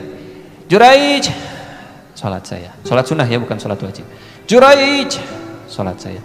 Juraij, sholat saya. Akhirnya kata ibunya, ya Allah, jangan kau cabut nyawanya Juraij sampai Juraij diuji dengan perempuan, dan bukan sembarangan perempuan pezina. Ada seorang pezina, dia berzina, hamil, melahirkan, keliling kota. Saya punya anak dari Juraij, hasil zina saya dari Juraij. Ini saya punya anak hasil zina dengan Juraij. Orang marah, Juraij yang mana? Juraij ahli ibadah. Bener asli nih. Orang-orang terprovokasi, mereka datang ke tempat ibadahnya Juraij, digedor. Juraij, keluar! Juraij kemarin dipanggil ibunya nggak keluar, sekarang yang datang banyak orang, Juraij keluar. Ada apa? Panggil, sini. Ahli ibadah tukang zina, nipu dasar. Kata Juraij, saya nggak berzina. Mana buktinya kamu tidak berzina? Ini bukti berzina ada. Bukti tidak berzina mana? Nah, memang hese. Bukti zina ada, bukti tidak berzina nggak ada. Mana buktinya? Akhirnya karena emosi, ini masa yang emosi, mereka menghancurkan tempat ibadahnya Juraij. Setelah hancur, kata Juraij, tunggu, jangan emosi begitu, sebentar. Izinkan saya sholat sunnah dulu. Ini favoritnya, halal. Sholat sunnah, beres sholat sunnah, Juraij kemudian mukul perut bayi tadi, dipukul perutnya. Siapa bapakmu? Kata Rasulullah, ada 3 bayi yang bisa berbicara. Nabi Isa, bayi Juraij, dan bayi Ashabul Ukhdud. Bukan Ashabul Udud, Ukhdud pakai kha. Ashabul Ukhdud, kisah yang Allah angkat dalam surat Al-Buruj. Rasanya kita pernah ceritakan Ashabul Ukhdud. Bayi Ashabul Ukhdud, bayi yang digendong sama ibunya karena beriman. Kata pasukan pengawal, pasukan penguasa, masuk ke api. Kata ibunya, ini saya bawa bayi, masuk ke api. Kalau kamu nggak mau masuk ke api, kufur, balik ke agama nenek moyang. Nggak mau masuk ke api kalau begitu, nggak mau, ini saya bawa bayi. Tiba-tiba bayinya bicara, ya ummah, wahai ibunda, engkau berada di atas kebenaran, masuk saja ke dalam api, sakit hanya sebentar, kita akan berjumpa dengan Allah. Masuk ke dalam api. Bayi yang pertama Nabi Isa alaihissalam, bayi yang kedua bayi Ashabul Ukhdud, bayi yang ketiga bayi Juraij. Dipukul perutnya oleh Juraij. Siapa bapakmu? Bayinya bicara, bapak saya. Nah gitu kemarin, udah ngeri kalau bayi, bapak saya. Jadi saudara-saudara, bapak saya penggembala domba. Disaksikan semua orang, dipukul perutnya. Siapa bapakmu? Bapak saya penggembala domba. Penggembala domba yang terkenal, dipanggil si penggembala domba, sini. Didinya pernah jinah jeung di dia. Ini anak anda? Dilihat, nya mirip. Oh Juraij punten manawi teh. Akhirnya mereka membuat lagi tempat ibadah Juraij.